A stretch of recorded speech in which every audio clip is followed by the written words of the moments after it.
Hi friends, আজকে আমাদের শ্রীরামপুরের শীতলা মায়ের মন্দিরে খুবই বড় করে উৎসব হয় এবং পুজো হয়।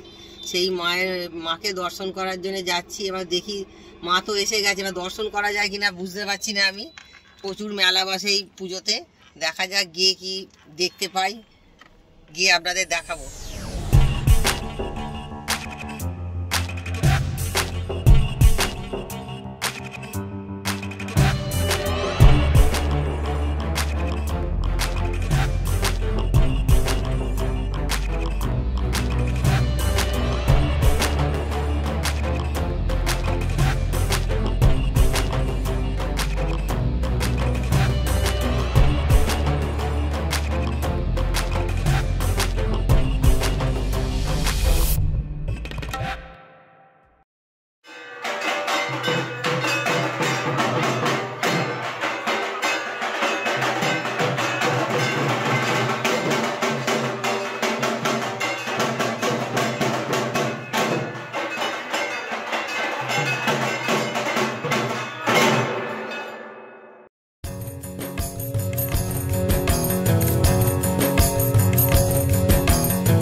মোটামুটি ভিড় হয়েছে, খুব যে ভিড় হয়েছে তা না। ষষ্ঠী তো আজকে, এখনো দোকানপাট সাজাচ্ছে, বসছে, এখনো কাল থেকে অস্বাভাবিক ভিড় হবে। আমি ঢুকতে পারবো না, যার জন্য আজকে ব্লগটা বানাচ্ছি।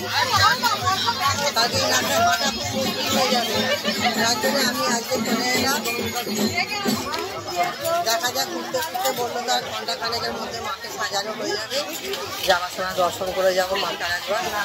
এখনো দোকানপাট সাজাচ্ছে, দেখুন বসাচ্ছে, অনেকে সাজিয়ে ফেলে, ভালো লোক হয়েছে দেখুন।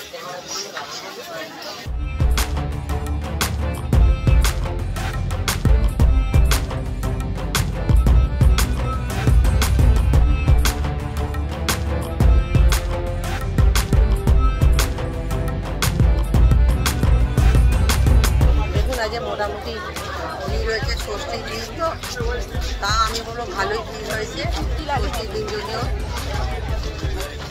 এবার যত রাত হবে তত ভিড়টা বাড়বে এখানে।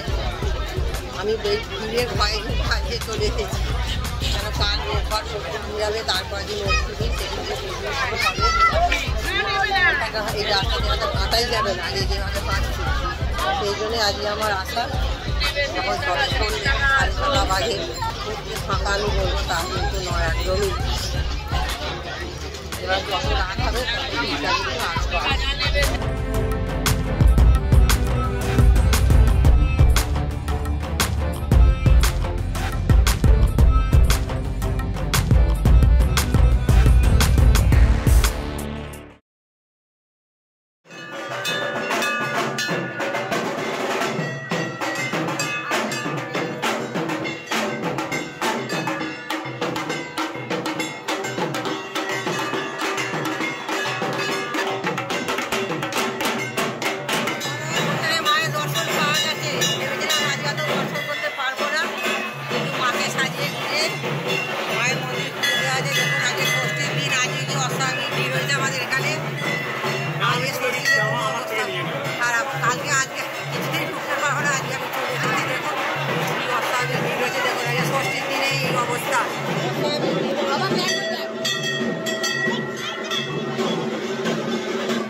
দর্শন হলো, ভেবেছিলাম রাত্রি 10টায় খুলবে, কিন্তু মন্দির খুলে দিয়েছে।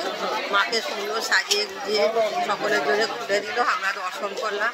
আজকে যা ভিড় হয়েছে ষষ্ঠীর দিন, কালকে এলে আমি হয়তো আজকে ঢুকতে পারতাম না, যার জন্য আমি আজকে ভয়ে আজকেই চলে এলাম। এই বেরিয়ে যাচ্ছি এবার। আজকে অনেক ফাঁকা ফাঁকা, খুব ভালো দর্শন হলো আমার, ভাবতেই পারিনি এত সুন্দর দর্শন হবে মাকে। তো বন্ধুরা, আজকের মতন ব্লগটা এখানেই শেষ করলাম। যদি ভালো লাগে তাহলে লাইক, শেয়ার আর সাবস্ক্রাইব করবেন অতি অবশ্যই। নমস্কার, আজকের মতন এখানেই শেষ করলাম।